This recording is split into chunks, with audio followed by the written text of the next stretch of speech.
stolen at birth by a mysterious woman disguised as a nurse. The baby was kidnapped. The baby was gone. Then, suddenly, 14 months later, he's found.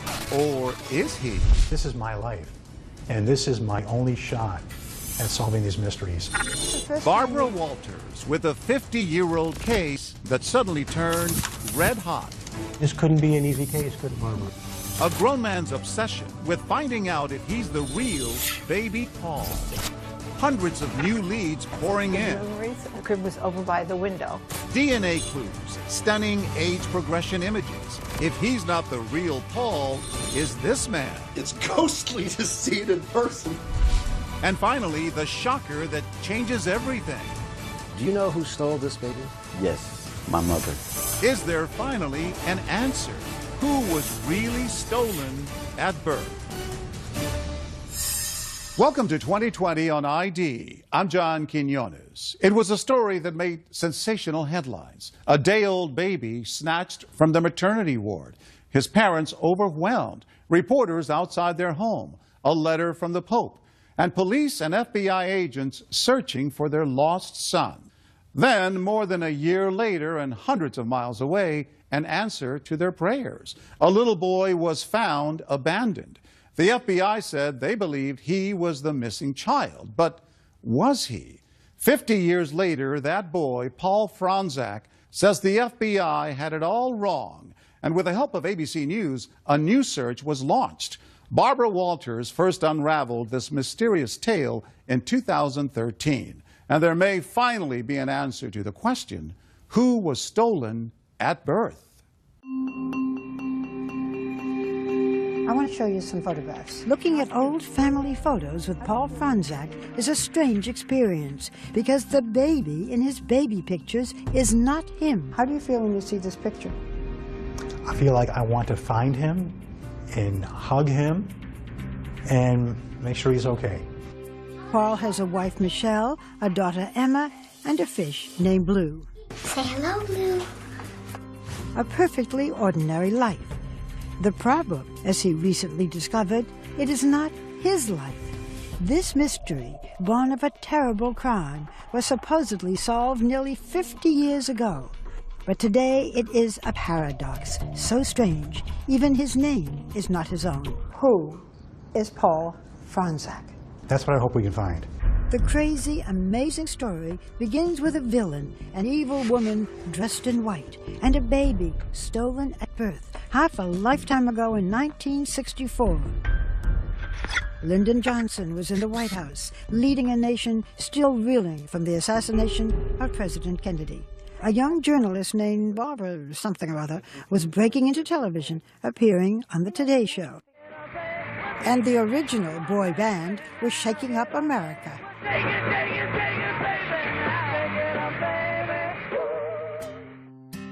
In Chicago, Chester and Dora Fronczak, married 2 years, living in an apartment in his parents' home, were starting a family.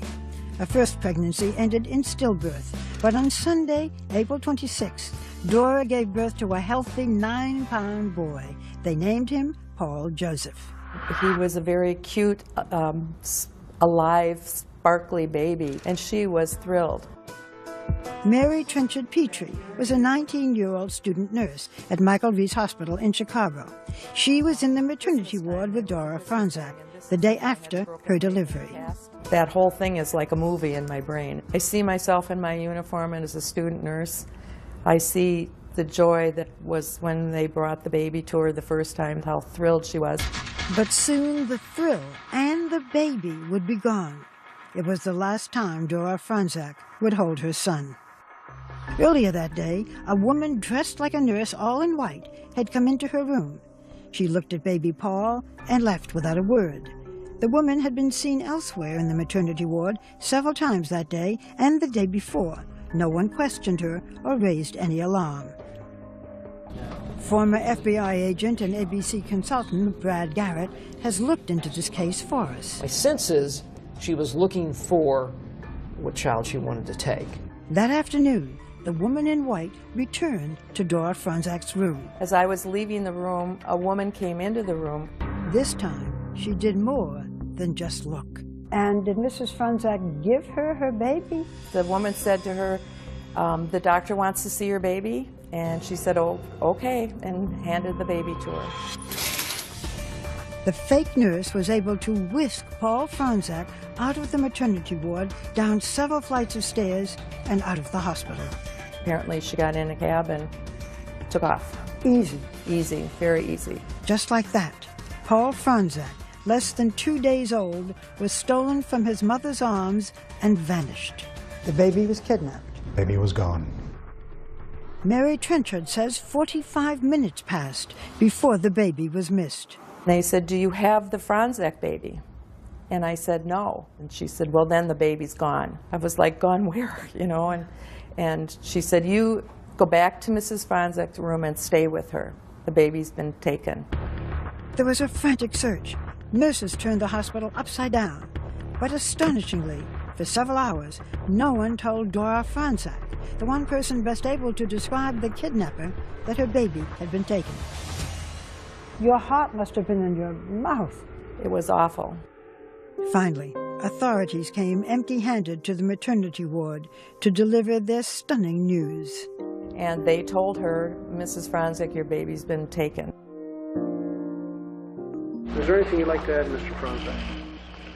What would you like to tell the person who took the baby? We uncovered rare archival news photographs and film footage of the case. Here is Chester Franzak, the day after learning that while he was at work as an aircraft machinist handing out celebratory cigars, his boy had been stolen. Do you have an appeal to the kidnapper? I pray that she'll take care of the baby and return him. I don't know what more to say. A distraught Dora Franzak, with Chester kneeling by her side, made a public appeal for the kidnapper to return their son. Would you have any reason to think why she might have taken the baby? The only thing I can think of, she must have been desperate for a baby, that she would come and take someone else's baby away from them, where she couldn't have her own, or she lost hers or something. But even losing the child, I don't think you're that desperate to go and take another woman's baby. If the kidnapper, seen in police sketches, heard the Franzak's plea, she was not moved by it. But others were. FBI agents and police, many working on their day off, searched the city for the phony nurse and the kidnapped baby. They threw out a dragnet, pursuing hundreds of leads and tips from the public. So where do you go from here, Lieutenant? We're still checking out all the leads we have that we're receiving by telephone and other checks that we are making. Authorities had another problem. If and when they found the baby, how would they positively identify him? There was no DNA testing, and blood testing was inexact. Particularly if you go back to 1964-65, extremely challenging trying to match up, is this the child, the biological child of the Franzaks? There was another identification method then in vogue, the shape of an ear. Basically, it's the dimension, size, and the folds of the ear. Authorities were about to get a chance to put the ear theory to the test. 14 months after the kidnapping, a child was found, a boy, apparently the right age, halfway across the country. Was it possible? Might this be the face of Paul Franzak? And I heard the ladies say, "Oh my God, this is my child, this is my baby." Stay with us.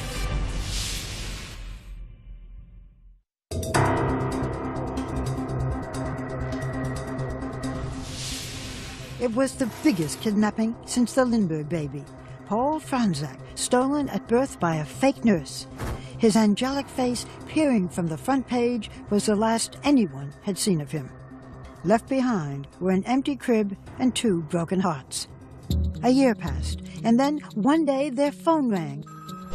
800 miles away in Newark, New Jersey, a boy had been found. The FBI contacted my parents and said, "We think we found your son." So my parents had to drive to New Jersey. And they said, "This is our baby. This is Paul." We recognize him. Yes. Whoever abandoned the baby had dressed him up, wheeled him to a department store in a new stroller, and walked away. You have someone who places a child in a place that's going to be found and found quickly. So it's not somebody that wants this child to die or be harmed in any way. This is a picture of you when you were found in Newark after you were abandoned. So how do you feel when you see yourself? That's my first baby picture. That's all I have so far. This is it? That's it. This is the boy New Jersey authorities called unknown male number 1 in the arms of a nurse from a Newark hospital. Somebody wheels a stroller, puts you here, walks away. It never looks back. And never looks back. It's crazy. We return to Newark, New Jersey with Paul Franczak, back to the very place where someone left him sitting in a stroller 48 years before. Is it emotional for you to be here? It is. I feel eerie. I feel anxious. I feel excited. I feel sad. All those things. Paul Franczak, back on a New Jersey street, a crossroad in his life. So I wish these walls could talk. You know, maybe we could learn something. I don't know. It's just, I can't believe that this actually happened. I can't believe it's my life. New Jersey authorities temporarily placed the abandoned boy with an unidentified family. That period was a mystery until Janet Ingrassia came forward. She says it was her family who had cared for the boy as they had for nearly 100 other foundlings over the years. He was an adorable little boy, he really was. The FBI is now investigating the little abandoned boy. Yes. They came several times and they took different, like a mold of his ear, and that was sent up to Chicago. Authorities compared the shape of the left ear of the boy in New Jersey with the baby photos of Paul Franczak. One day, Janet's family was summoned to a meeting. They were told to bring the boy. He was led to a room where Dora and Chester Franczak were waiting. And I heard the ladies say, "Oh my God, this is my child, this is my baby." And everybody's such an, oh my God, the woman found her baby and this baby found his mother. In the summer of 1966, the Franczaks believed their family had been miraculously reunited.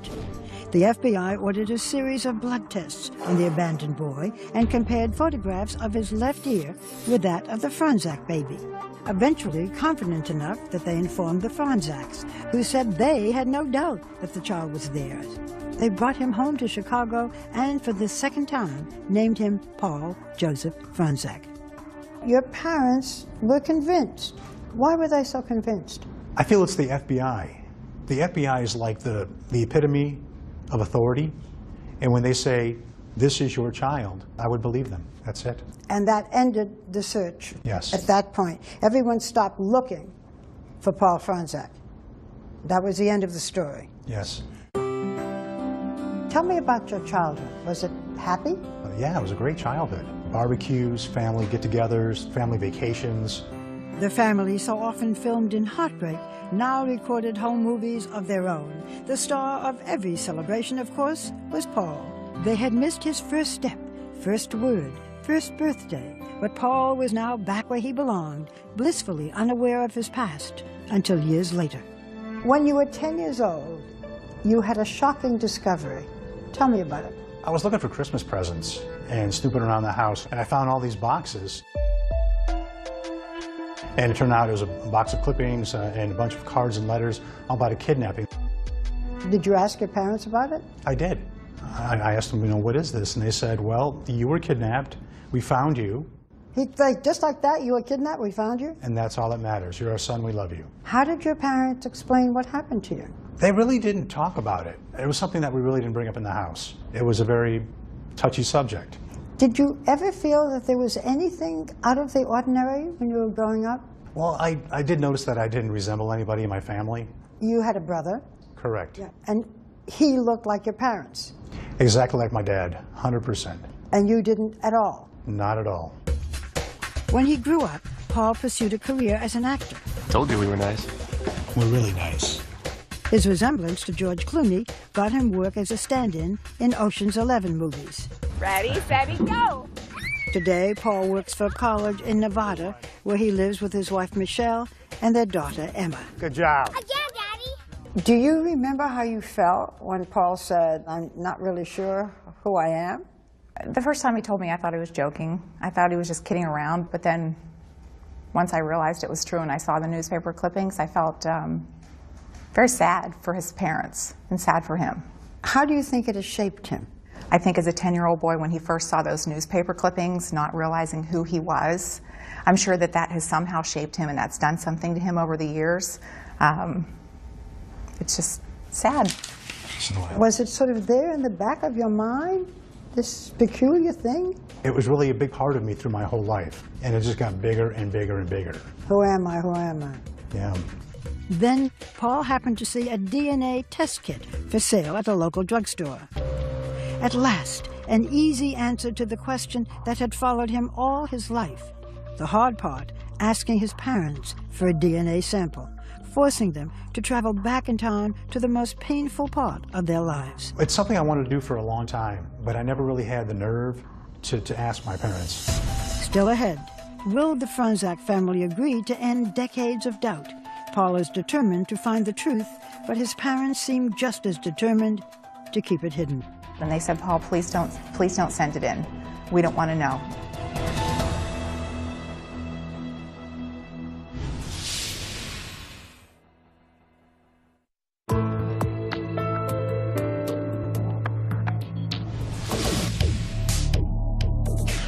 From his home in Las Vegas, a city defined by luck and loss, Paul Franzak took the biggest gamble of his life.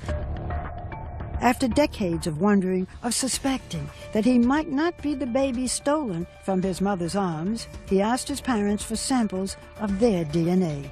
I think I got him off guard a little bit, because I mentioned to my mom, did you ever really wonder if I was really your child? She said, yeah, we thought about it. I said, well, what if we can find out a way?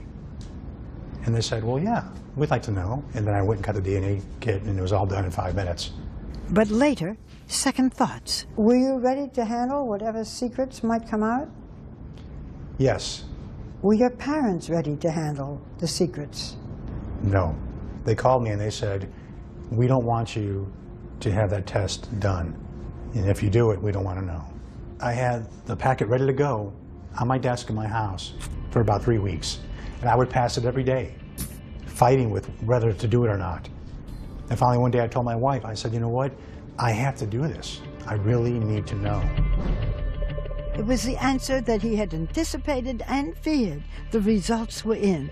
The test that would tell him if he'd been living a lie. Describe the moment when you got the results of the DNA test. I got the phone call. I found out that there was no remote possibility that I was a Franzak child. And all of a sudden I felt the color drain from my face. And I said, are you okay? And he said, I don't know. He said, I feel a little dizzy. I need to stay in my chair right now. And all of a sudden I started thinking, I don't know anything about myself. I don't know how old I am, my heritage, my birthday, all these things that people take for granted. Everything I thought was my life wasn't. He said, I don't know anything about myself. And I said, well, you do. You're my husband. You're Emma's dad. You know who you are. But who he is not this baby boy. For Chester and Dora Franzak, the fairy tale ending to their family tragedy was revealed to be just that, a fiction. How does a loving son say to his parents, you are not my biological parents? That was another hurdle I had to go through. My dad's 82, he has a hard time hearing on the phone. And my mom, I knew she would be very upset. So I really thought the best way would be to send them a letter. Would you read it? Sure. All right, so it's Dear Mom and Dad. First, I am your son and always will be. I love you both, and that will be forever. I am not the kidnapped baby that you had stolen from your arms on April 27, 1964. This means that the real Paul Joseph Franzak may still be out there, alive, not knowing who he is. I know this is hard for you, but this is also about me at this point. What was the reaction of your parents? My dad called me, and he called me a name that he never has called me before in my life. How'd you feel? I was speechless. And then my dad hung up. In their heart, I was their son, and that's all that mattered. Did you think maybe you shouldn't have taken the DNA test? I struggle with that quite a bit. I love my parents, and I always do what they ask, but this is something that I really felt I had to do. But the truth hurts. The Franzaks' prayers to find their stolen baby had actually never been answered. I feel like the Franzaks, it's like their baby has been kidnapped again, like they're going through it all over again. For Mary Trenchard Petrie, the student nurse who witnessed their grief firsthand, it is still a heartbreaking development. We have a film to show you from 1964. It's your parents at a press conference just days after their baby was stolen. Let me show it to you. Okay. The only thing I can think of, she must have been desperate for a baby, that she would come and take someone else's baby away from them. What are your thoughts when you see this? It just really hits home with how my mother-in-law felt. And then it hits home that the pain that she went through then, I'm sure she's feeling it now. For Paul, fond memories have become bittersweet, tainted by the knowledge that he was not kidnapped and found. He had been abandoned, most likely by a parent. The toughest moment for me is when I watch the home movies of when I was first brought back from Jersey, and I see how a young boy was running around that someone had just left. And it kills me every time I see that. I look at my daughter, she's 4 years old, and the thought of leaving her behind, that's what really hurts me the most. Paul is now determined to solve the two mysteries in his life. Who is he, and what happened to his parents' stolen baby? My main goal is to find the real Paul. My parents raised me, and they did a great job. And I feel that if I don't do everything I can to help find the real child, then I'm not doing my job as a son. Don't you also want to find out who you are? It'd be a great bonus. To help Paul solve these mysteries, we introduced him to Brian Ross, our chief investigative correspondent, and ABC News consultant, Brad Garrett, a former FBI profiler. So we're starting to pull together, anybody who touched the case. In your game. I'm in this for the long haul. To crack open a cold case that is 5 decades old, we hit the airwaves. I'm in Chicago for the hunt for a stolen baby. Asking viewers to test their memories and send in tips. So if you know anything about this case, let us hear from you. Next, the search for a 49-year-old man who could be the stolen baby. Is this a glimpse of the real Paul Franzak? 2020's investigation when we return.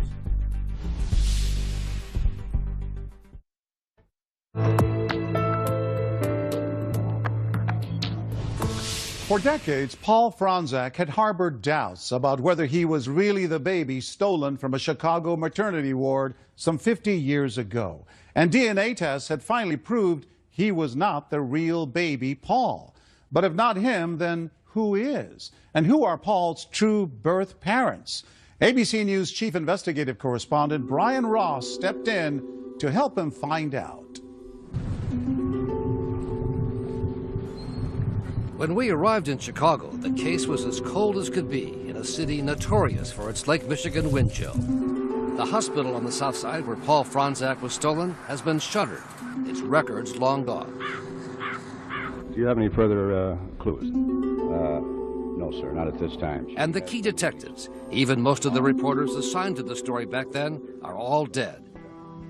But there is one clue, and really only one clue left. This hospital photograph, taken the morning the baby was stolen, at a day and a half old. So that's how we began our investigation, with artists at the National Center for Missing and Exploited Children, trained in criminal forensics, who create what are called age progression images.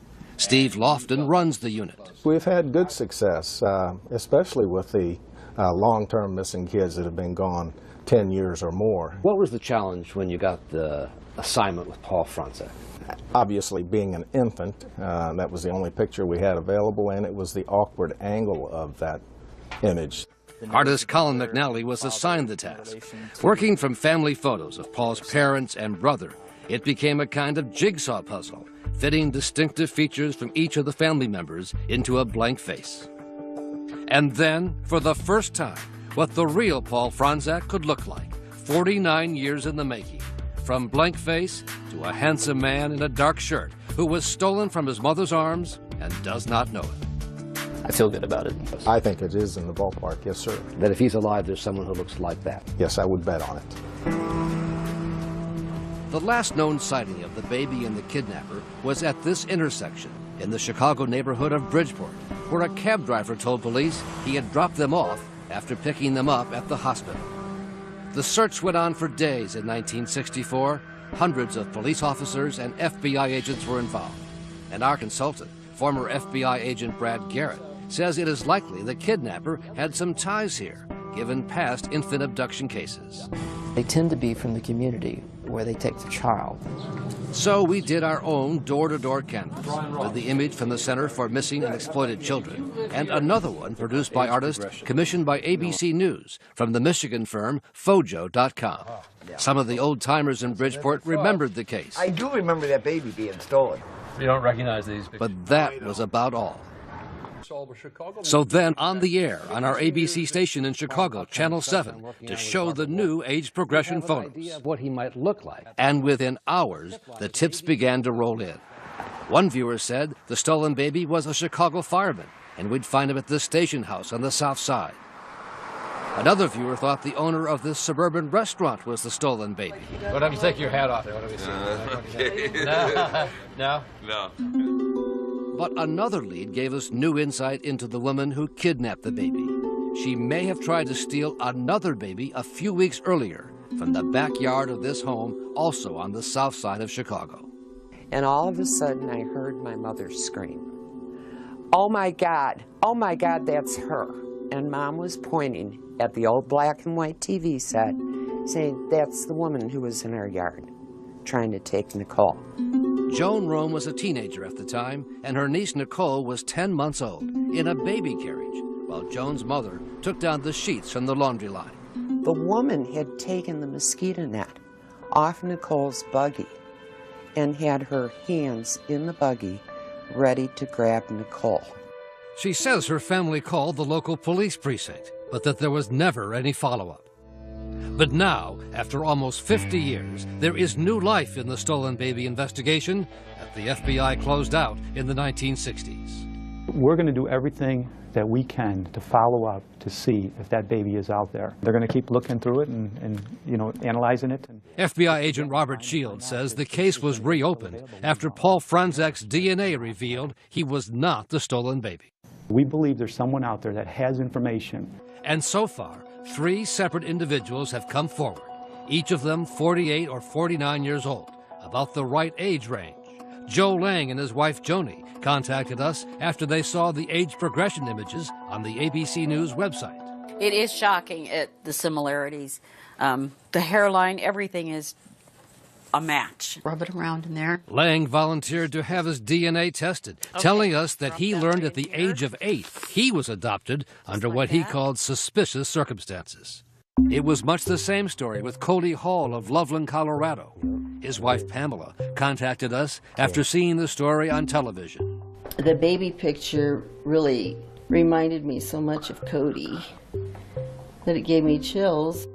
Hall said he wanted to take a DNA test because he never knew his birth parents and was told he was just found somewhere by a relative. She just said she found me, but I don't know how that was done. And then there is David Fisher, who lives outside Fresno, California. I do believe there's a chance that I am the stolen baby. As he provided us with his DNA sample, he told us how his wife and children saw the ABC News stories. And when they saw the picture pop up, they said, Dad, that looks like you. And when his family added facial hair to the age progression images, there was a distinct resemblance. I was totally shocked when I saw the resemblance. If I had no mustache, it would be me. Despite the similarities, none of those 3 was a match for the missing baby. Then Paul Franzak visited Barbara Walters on The View to cast an even wider net for our search. So tell us what your quest is. The main quest is to find what happened to Paul, because a tragic thing happened to my mom. Paul Franzak, the real baby who was kidnapped. And a viewer thought she knew the solution to this 5 decades-long mystery. A friend of hers in Dallas by the name of Sam Miller. There she sees this picture come up on TV, and she called me. She goes, "You're going to think I'm out of my mind." This is the picture? Yes. It's ghostly to see it in person that large. Yeah. Not only does Miller look a lot like one of the age progression images we had produced, but look at the baby pictures. It looks like me, and it looks like my son. Miller, a 49-year-old Microsoft executive, is the right age to be the stolen baby. Grew up in a suburb outside of Chicago and did not learn he was adopted until doctors told him his kidney disease had taken a serious turn for the worse. He called a cousin for information about the family's medical history. I'm end-stage renal disease and I need a kidney. She started the sentence with, "What kidney disease? You mean you don't know you're adopted?" So for Miller and his wife and 2 children, the prospect of finding his real family could be a matter of life and death. So here I am, and hope that I'm able to find a kidney, find my family, and go on with my life, because I'm kind of near the end. Miller was eager to provide swabs with his DNA sample to be tested and made contact with the FBI. This must be quite an emotional moment for you. I look like that guy, and I have no idea where I came from. And then, as Miller was showing me pictures from the family album, Corinne Mosak, my mother, the phone rang in the kitchen. It was the call he had been waiting for. This is Sam. The phone call that would resolve it all. From the government office in Chicago that had his original adoption papers, which 2020 helped to get unsealed. I appreciate it. I would like to know who I am. It was a 90-second phone call, full of nervous anticipation. I see. As Miller learned what was found in the adoption files that had been kept secret until this moment. My birth mother was Sheila. If true, that meant that Miller had not been stolen, but given up for adoption legitimately. Not the stolen baby? No, they found my original birth certificate. For Sam and his family, hugs and tears and disappointment. You okay? Yeah, we'll be fine. And a new search for a family he now needs to find as he faces a kidney transplant to keep him alive. I have a brand new search. For us, it was back to Chicago and the discovery on the 2020 tip line of what, amazingly, would turn out to be an even more intriguing lead about who the kidnapper might be. Do you know who stole this baby? My mother. Your mother stole the baby? Yes. His name is Johnny Harbaugh, and what he told us about his mother may seem far-fetched, but it most definitely is not. It's a pretty serious charge that your mother kidnapped a baby. Right. But she was arrested a few times for suspicion of kidnapping babies. His mother's name was Linda Taylor, a notorious figure in Chicago in the 1970s and 80s, dubbed America's welfare queen and vilified by President Ronald Reagan. Her name is Linda Taylor. The Illinois Legislative Advisory Committee on Public Assistance investigated, came up with 82 charges of welfare fraud, perjury, and bigamy. Among other things, they discovered 100 aliases and 50 false addresses. We began to look for her after our 2020 tip line provided this clue. The baby was stolen by a lady known as the welfare queen. She had many, many schemes to get money and would have most likely sold the baby. Linda Taylor died in 2002, but we found her son living in a Chicago suburb, prepared, he said, to finally tell what he knows about his mother and the stolen baby. Did he have a name? He had a name, but we called him Tiger. Harbaugh said he was a teenager living in this house in Chicago when he came home to discover a new baby. Was your mother capable of stealing a baby? My mother was capable of anything. Not only stealing a baby, but she could steal you. She was just that kind of woman. You know, she done however what it took for her to survive. Harbaugh said his mother was a master of disguise, could pass as white or black, Puerto Rican or Hawaiian, in her schemes to collect fraudulent welfare payments, sometimes posing as a doctor or a nurse. She had a room with nothing but wigs and nurse dresses and shoes. In the 1970s, when Linda Taylor was put on trial for welfare fraud, Miss Taylor, can we talk to you for a moment? She actually came under investigation for stealing the Franzak baby. From one newspaper account, one of her ex-husbands told agents that Miss Taylor appeared one day in the mid-1960s with a newborn baby, although she had not been pregnant. That would not surprise me. Isaiah Gant was Linda Taylor's lawyer at the time and told 2020 she never admitted anything, but he wouldn't put it past her to snatch a baby. The woman was just a chameleon. She could be anything. So I couldn't rule out the possibility that she could be involved in something like that. Her son Johnny says he came home from school one day and the baby was gone, taken, he believes, by one of his mother's boyfriends to Tennessee. But you're sure about this? I'm positive.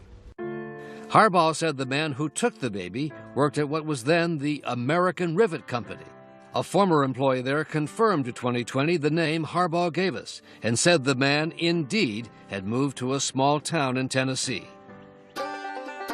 Our 2020 investigative team went to Tennessee, to the town of Sevierville, but we could find no current record of the man who supposedly took the stolen baby here so many years ago. What would you say to the Franzak parents, Mr. and Mrs. Franzak? They had their baby taken away, a day and a half old. Back then, I was young, a baby, you know, and I seen so many of them. I mean, there's nothing I could say to them. I mean, I couldn't apologize enough for not turning her in. Cold comfort for the Franzak parents so many years later. When we come back, Paul's search for his birth family gets his first big break, a DNA match. Oh, this is close. This is good, right? But will it be enough? This couldn't be an easy case. Stay with us.